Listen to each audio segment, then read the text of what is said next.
I'm sitting here in the mikveh of one of the great synagogue of the city of Vilna, a city which was once a community of 70,000 people. This is the second year we've been excavating in the bathhouse and in the mikveh of the great synagogue. And we have a very exciting find over here of the original mikveh of the shulhof of the synagogue itself. We're excavating the area of the bathhouse and the mikvaot, the ritual baths of the great synagogue.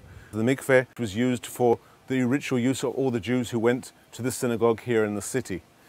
We have over here the steps and the drain of the last repair of the mikveh, which took place in the beginning of the 20th century. This is the classic form of a mikveh, of a modern mikveh, Yeah. with the tiling and the concrete steps. The great synagogue was not only a community center, it was also a religious center and a place where everyone had to go multiple times during the day.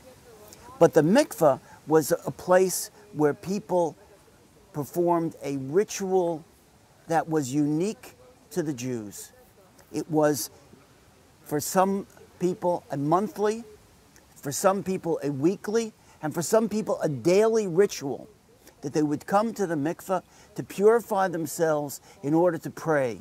The person who would come here would first of all would get undressed completely, would come down the steps over here, where down to the floor, and then would have to completely immerse themselves in the water. The water would have to completely cover them. So the height of this bath, as you can see today, is not the original height of the bath. The height of the bath originally would have been about this high. And the kind of water in the pool was also special. It had to be what was called living water. Not water from that could be brought from a well. It had to be water from a spring or from the rain. And so this had to be brought specially into the mikveh.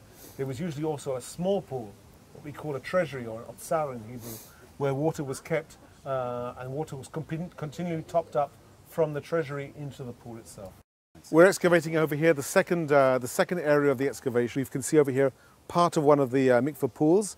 We can see the place for the immersion, which is decorated with white tiles and a yellow floor, and also a smaller pool at the side, which is for the otsar, the place where the water was collected for pouring into the pool to make properly kosher for ritual use.